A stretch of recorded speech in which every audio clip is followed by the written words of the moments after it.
ಮಾಡಿದ್ರಿ. ಕೈಗಾರಿಕೆ ಏನಿದೆ, ರೇಷ್ಮೆ ನೂಲು ತಯಾರು ಮಾಡುವಂತ ಒಂದು ಮೈಸೂರು ಮಹಾರಾಜರು 112 ವರ್ಷದಿಂದ ಇದೊಂದು ಐತಿಹಾಸಿಕ ಒಂದು ಫ್ಯಾಕ್ಟರಿಯನ್ನ ಮಾಡಿದ್ದಾರೆ.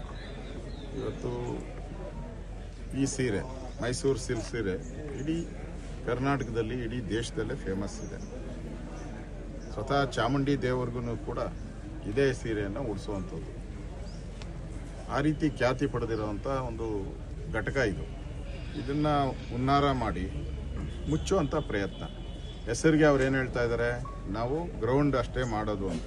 ಅವ್ರು ಗ್ರೌಂಡ್ ನೋಡ್ಬಿಟ್ರೆ ನೀವು ಒಳ್ಳೆ ರೋಡ್ ಮಾಡ್ದಂಗೆ ಮಾಡವ್ರೆ. ಗ್ರೌಂಡ್ ಸ್ಟ್ರೈಟ್ಗಿದೆ, ಪೆನ್ಸಿಲ್ ಥರ ಮಾಡಿದ್ದಾರೆ. ಗ್ರೌಂಡ್ ಅಂದರೆ ರೌಂಡ್ಗಿರ್ಬೇಕು, ಟ್ರ್ಯಾಕ್ ಇರ್ತೈತೆ ಅದಕ್ಕೆ, ಆ ಟ್ರ್ಯಾಕ್ ಇರಬೇಕು.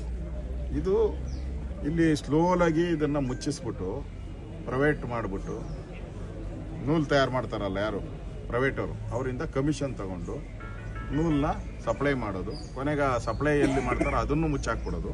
ಕೊನೆಗೆ ಅಲ್ಟಿಮೇಟ್ ಆಗಿ ಎಲ್ಲ ಮುಚ್ಚಿ ಕಮಿಷನ್ ಎಲ್ಲಿ ಬರ್ತದೋ ಅಲ್ಲಿಗೆ ಟ್ರಾನ್ಸ್ಫರ್ ಮಾಡೋಕ್ಕೆ ಮಾಡಿರುವಂಥ ಹುನ್ನಾರ. ಇದು ಬಾಯ್ಲರ್ ಇರುವಂಥ ಜಾಗ. ಇದು ಭಾಳ ಸೆನ್ಸಿಟಿವ್ ಇರ್ತಕ್ಕಂಥದ್ದು ಇದು. ಮತ್ತು ಸ್ಮೆಲ್ಲು ಬರ್ತಾ ಇದೆ. ಆ ಹುಳುಗಳು ಸತ್ತ ಮೇಲೆ ಅದನ್ನು ಆ ಸ್ಮೆಲ್ಲು ಕೂಡ ಬರ್ತೈತೆ. ಅದನ್ನು ಕಾಪಾಡೋದಕ್ಕೋಸ್ಕರ ಇಲ್ಲಿ ಮರ ಗಿಡಗಳನ್ನ ಹಾಕಿದ್ದಾರೆ. ಎಲ್ಲ ರೀತಿಯ ಟೀ ಕುಡ್ಡಿಯಿಂದ ಇರ್ಬೋದು, ಶ್ರೀಗಂಧ ಇರ್ಬೋದು, ತೆಂಗಿರ್ಬೋದು, ಹುಣಸೆ ಇರ್ಬೋದು, ಎಲ್ಲ ರೀತಿಯ ಗಿಡಗಳಿದೆ. ಯಾವ ಗಿಡನೂ ಕೂಡ ಮಿನಿಮಮ್ ನನಗೆ ಅನಿಸೋ ಪ್ರಕಾರ ಒಂದು 60-70 ವರ್ಷದ ಹಿಂದೆ ಮರಗಳೆಲ್ಲನೂ, ಯಾವ ಸಣ್ಣ ಮರಗಳು ಇಲ್ಲ. ಈಗ 60-70 ವರ್ಷ, ಕೆಲವೆಲ್ಲ 100 ವರ್ಷ ಆಗಿದೆ ಮರಗಳು. ಆ 100 ವರ್ಷದ ಮರನ ನೀವು ಇನ್ನು ಮತ್ತೊಂದು ಸೃಷ್ಟಿ ಮಾಡೋಕ್ಕಾಗ್ತದ? ಮಾದೇವಪ್ಪನವರೇ, ಸೃಷ್ಟಿ ಮಾಡೋಕ್ಕಾಗ್ತದ? ಮುಖ್ಯಮಂತ್ರಿ ಮಗ ಇದ್ದಾರಲ್ಲ, ಏನು ಸೃಷ್ಟಿ ಮಾಡ್ತಾನೆ ಇನ್ನೊಂದು? ಅದನ್ನು ತಂದು ಈ ಮರಗಳನ್ನೆಲ್ಲ ಕಡಿದು ಬಿಟ್ರೆ ನೀವು 100 ವರ್ಷದ ಮರಗಳು ಯಾರು ಪರ್ಮಿಷನ್ ಕೊಟ್ಟರು ನಿಮಗೆ? ಪೊಲ್ಯೂಷನ್ ಬೋರ್ಡ್ ಅವ್ರು ಪರ್ಮಿಷನ್ ಕೊಟ್ಟಿದ್ದಾರಾ? ತೋರಿಸಿ ನೀವು. ಏಕಾಏಕಿ ಬಂದು ಕಲ್ಲುಗಳು ಹಾಕಿದಿರಲ್ಲ. ಈ ಮರ ಕಡಿಯೋಕ್ಕೆ ಯಾವ ಮುಟ್ಟಾಳ ಅವನು ಪರ್ಮಿಷನ್ ಕೊಡ್ತಾನೆ? ನೋಡ್ತೀರಿ ನಾವು ಅದನ್ನು. ಯಾವುದೇ ಕಾರಣಕ್ಕೂ ಬೆಂಗಳೂರಲ್ಲಿ ಒಂದು ಮರ ಕಡಿದ್ರೆ ಎಲ್ಲ ಗಲಾಟೆ ಮಾಡ್ತಾರೆ. ಇದು 100 ವರ್ಷ ಇರುವಂಥ ಮರಗಳು. ಒಂದು ಬಾಯ್ಲರ್ ಇದೆ. ಮತ್ತು ನಿಮಗೆ ಮಾಡಬೇಕಾದ್ರೆ ಮಾಡಿ. ಕ್ರೀಡಾಂಗಣ ಮಾಡೋದಕ್ಕೆ ನಮ್ದು ಪೂರ್ತಿ ಬೆಂಬಲ. 1 ಮಾಡಬೇಡಿ, 2 ಮಾಡಿ. ಒಂದೊಂದು ತಾಲೂಕಿಗೆ ಪೂರ್ತಿ ಬೆಂಬಲ. ಲೇಔಟ್ ಮಾಡೋರಿಗೆಲ್ಲ ಜಾಗ ಇದೆ.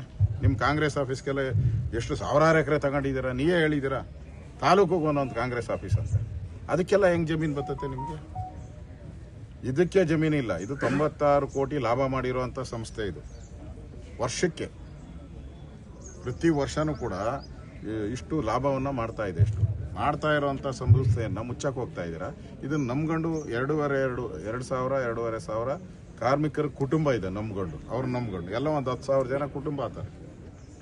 ಈ 10,000 ಜನದ ಅನ್ನಕ್ಕೂ ಕನ್ನ ಹಾಕಕ್ಕೆ ಹೋಗಿದ್ದೀರಲ್ಲ, ನಾಚಿಕೆ ಆಗಲ್ವಾ ನಿಮಗೆ? ಏನು ಮಾನ ಮರ್ಯಾದೆ ಇದೆಯಾ ನಿಮಗೆ? ಇದು ಬಿಟ್ಟು ಬೇರೆ ಸ್ಥಳ ಇಲ್ವಾ ಮಾಡೋಕ್ಕೆ ನಿಮಗೆ? ಮಾಡ್ರಿ. ದುಡ್ಡಿದೆಯಲ್ಲ ನಿಮ್ಮ ಹತ್ರ, ಬೇಕಾದಷ್ಟು ಕೊಳಿತೈತೆ. ಹೇಳಿದ್ದಾರೆ ಸಿದ್ದರಾಮಯ್ಯ, ನನ್ನ ಹತ್ರ ಬೇಕಾದಷ್ಟು ದುಡ್ಡಿದೆ ಅಂತ.